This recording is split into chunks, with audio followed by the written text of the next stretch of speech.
Morning YouTube, Claire here. Claire in the kitchen with no coffee. Oh my goodness, let's sort that out. I started it, but I didn't finish it. I don't know whether I should probably edit this bit. Maybe I will. Maybe I won't. Maybe I will. Maybe I won't. I see you're on high alert, Lily. It's like, yeah, the sausages are loud, Mom. Right, we have rectified the coffee situation. Okay, so this morning I am doing a whole load of treat chopping because I am pretty terrible. And a bit of a backstory. Get fucked, go and lie down. No, go and lie down, we're not having this, thank you. On your bed, Lily, on your bed before I chop you up like a sausage. Good girl. Lost my train of thought. Yes, I'm pretty terrible. I used to be a chef. And with that lifestyle and with that career, my eating was pretty terrible. Like, we used to just like pick bits out of the kitchen.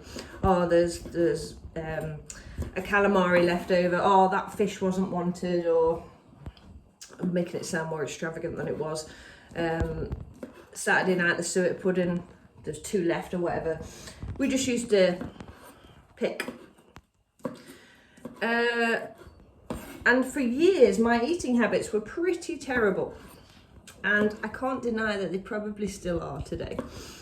I do what I can to, I don't do a weekly shop, but I do a big shop and I section out what I'm gonna make. You know, it's not like I can't cook. I could definitely cook, and I make it all up and I make it lovely. Make lasagnas, get some steaks in, do a chicken curry or whatever, and I put it up and I either freeze it if I do a batch cook, or if I make something that's just like 2 portions, one of those portions ends up going off. Or it's been known that sometimes both of those portions have been known to go off. Like, I make it, I tub it, I fridge it, and then I forget about it. Really, the only main thing that I go in my fridge for is the milk every morning for said coffee. And of course the dogs. Like, I make sure, this is where I can't work out the logic in my head, because every day I make sure the dogs are fed. And they're fed a good quality food. With good quality meat, and of course we use training treats. Not all the time. Sometimes we'll just work for their normal portion. But that aside, I've just been in my fridge this morning and I found 2 of these packs of sausages that were. See the difference here. This one's been left a little bit longer than this one. Different packs. So I was like, oh my god, do not let this go to waste. And I've also found, although I'm pretty safe with this, a big block of cheddar cheese. And I'm like, Claire, why is it sat there doing nothing? Like, I'm training the dogs every day, and like I say, they're working for their normal dinner, which I don't think I've got any. Oh, I have. So they are fed Wolf of the Wilderness, the kibble. Please do your own research on your dog's food. So I've been mainly working with them on that, basically. But I know, as a dog trainer, that the higher value, go and lie down, please. Get on your bed, lie down. And you. Honestly, she's got a right whinge pot in her old age. Old age perks, you see, the old dog.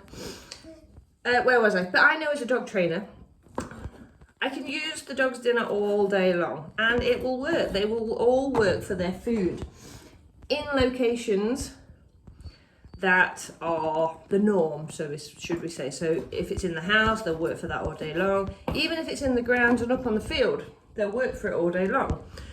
When I get outside,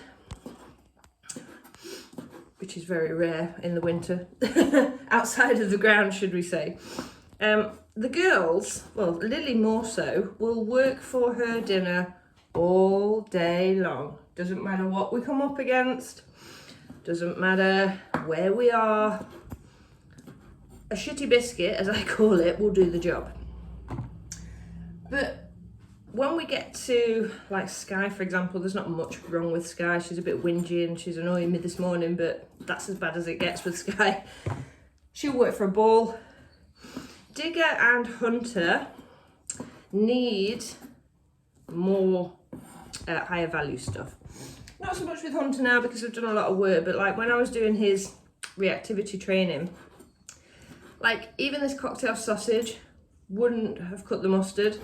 I would generally use chicken, cooked chicken, mild cheddar cheese and sausage anyway for him.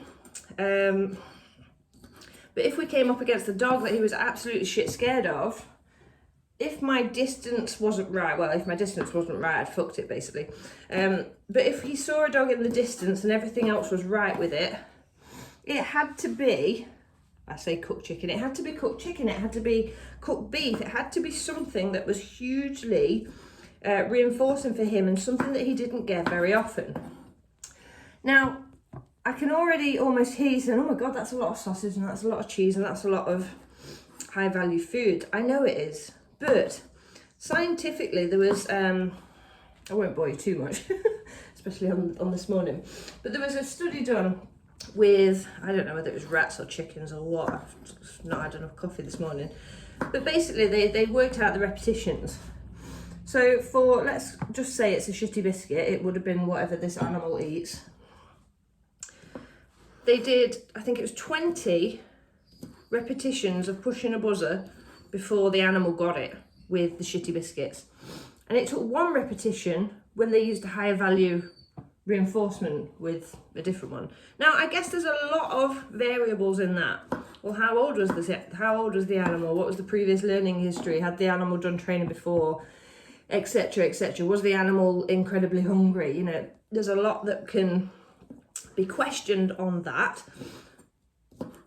But it highlighted the fact to me that when we're working, and like if you're going out there and your dog isn't listening to you and you're trying to use a certain type of reward, reinforcement, whatever that may be, then why don't we have a look at that first? Why don't we have a look at increasing the value?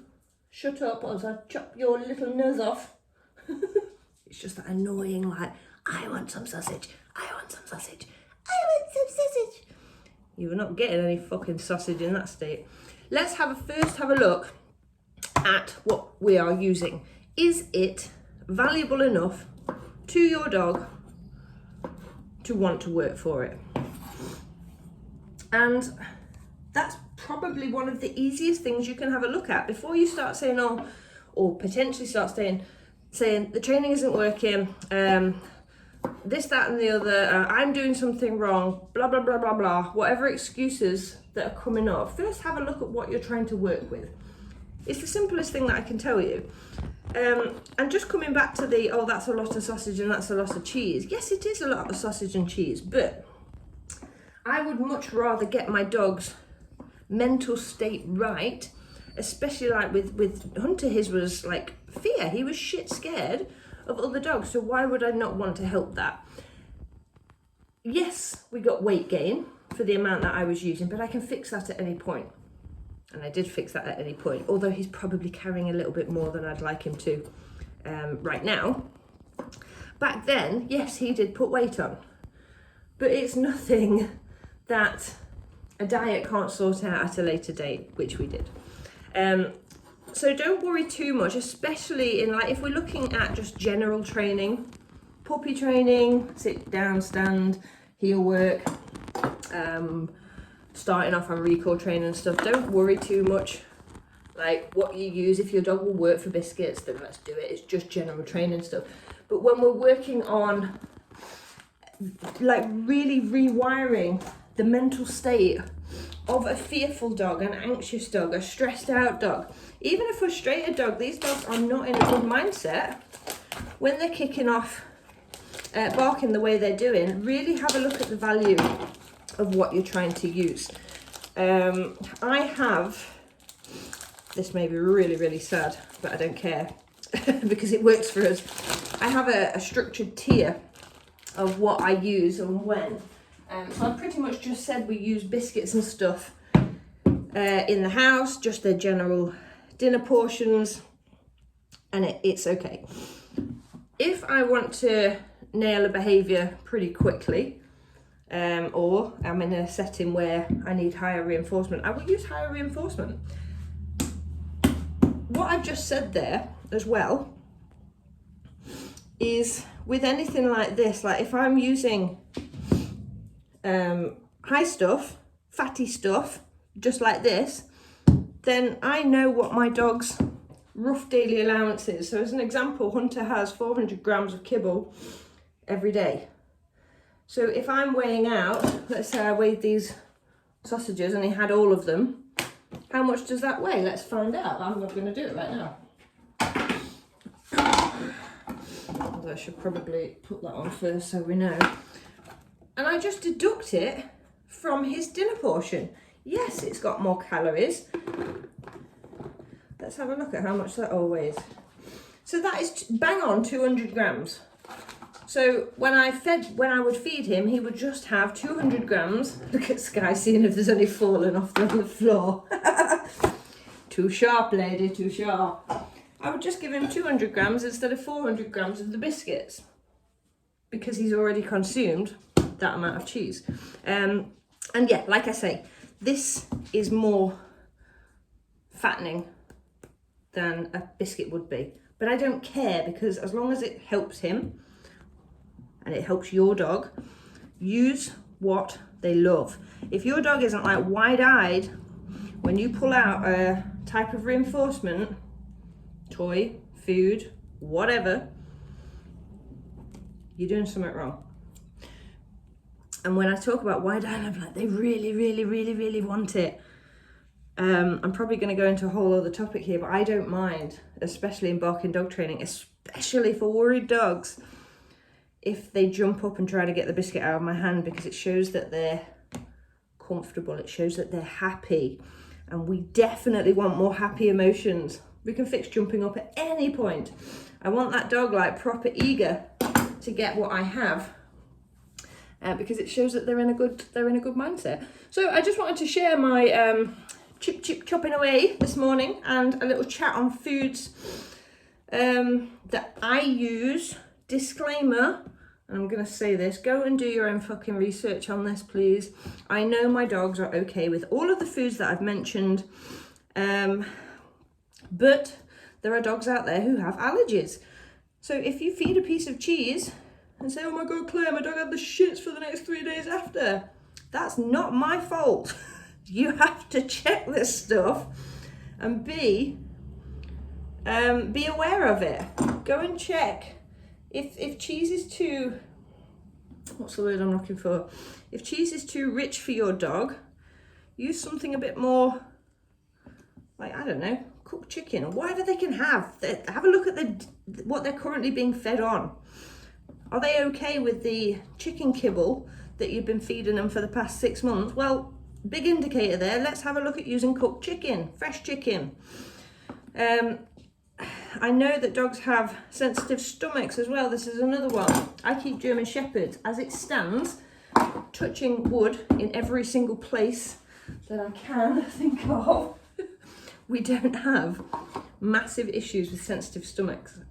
And that's because I feed a variety of stuff from day one, pretty much. Sky's stomach is solid. Hunter's stomach isn't as solid, but I'm aware of what he can and what he can't have in his dinner. So let's say I have a beautiful lamb joint or a beef joint or whatever that I've cooked up that I normally forget about. If I know that that's going in his bowl, there'll be some cooked white rice in that bowl just to help bind him, just in case we have any like, oh, that was quite rich. Now I'm going to shit everywhere. So just know your dog. Know about what they can and can't have, and do your own research on this stuff, please, because I'm not a nutritionalist and I'm not a vet. I just know that this works for my dog. So that'll do for this morning. I think I'm going to continue chopping up my cheese and listening to the I want some cheese, I want some sausage, can I please have some, mummy, who goes to their bed. Then maybe we can have one. Lily's in her bed, Sky's in her bed. Wow. There we go. One for you, one for you, and two for Digger because I've not even heard a peep out of you, my baby boy. Right, there we go. I just realised I didn't have a single slurp of coffee during that chat.